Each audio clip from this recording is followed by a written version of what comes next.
Okay, so in product management, there's this one thing that's kind of like the engine behind it all: market research. Today, we're going to break down exactly what it is, how it works, and really how you can use it to build products that actually win. This is it, right? The big, high stakes question every single product manager has to ask themselves.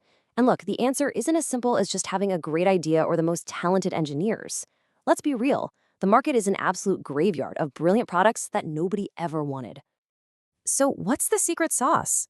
It really just boils down to one thing: making informed decisions. It's all about stopping the guesswork.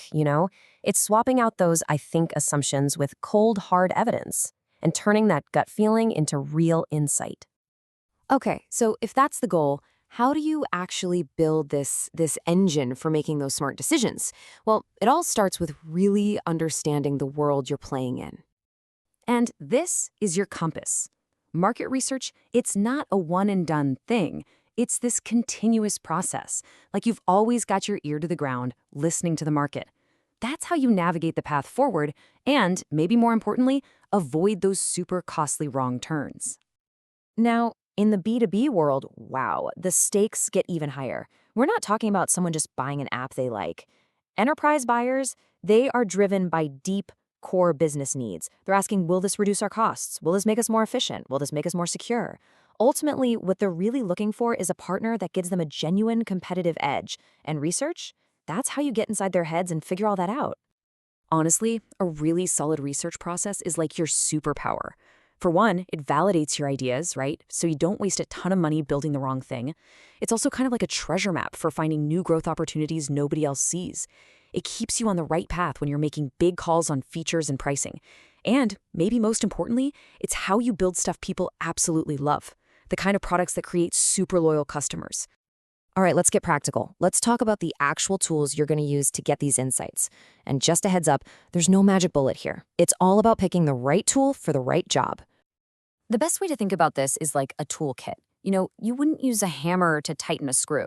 It's the same with research. You've got all these different methods: surveys, interviews, focus groups, you name it. And each one is perfect for a very specific task. Okay, this slide gets at a really fundamental concept in research: the trade-off between the what and the why. So on one side, you've got surveys. That's your quantitative data. They give you the what. What are people doing? What do they prefer? You get tons of data, which is great for scale. But then on the other side, you have interviews. That's your qualitative data. This gives you the why. Why do they feel that way? This is where you get those incredibly deep insights, the real stories behind the numbers. So when we talk about primary research, that's the stuff you go out and get yourself. You've got a few go-to methods. You can use surveys, to get that broad feedback from a lot of people at once. Then you have user interviews, which are perfect for really digging deep into what makes a person tick. Focus groups are awesome for brainstorming and seeing how people bounce ideas off each other. And then there are observational studies, which I loved because you get to see how people actually use a product out in the wild. No matter which method you pick, it all comes back to collecting the data. And here's the thing: the quality of the insights you get is 100% dependent on the quality of the questions you ask.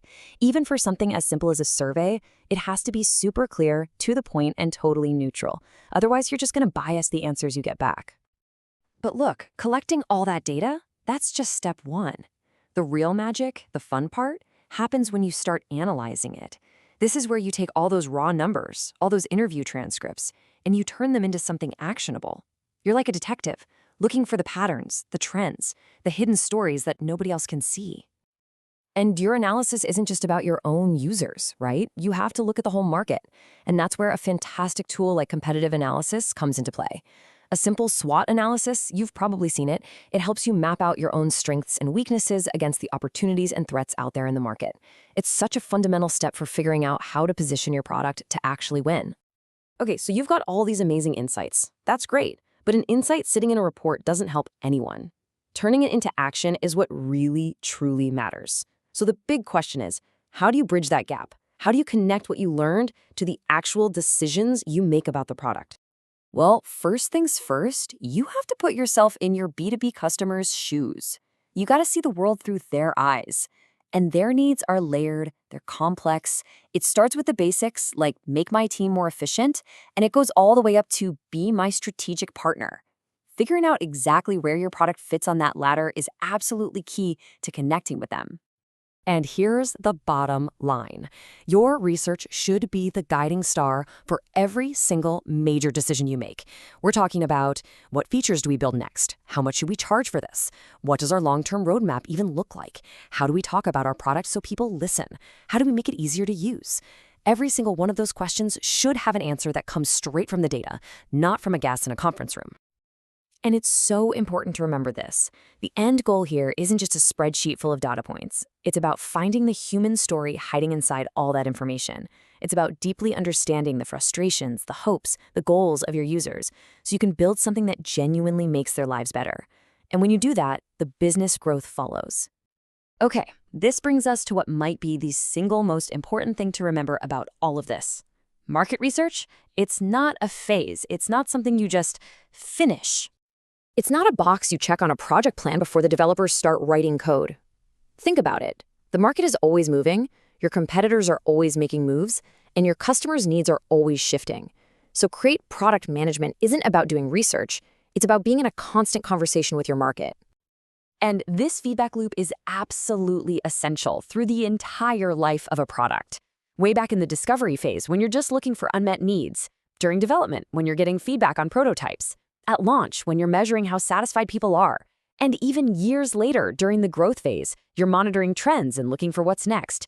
You're always researching, always learning, always adapting.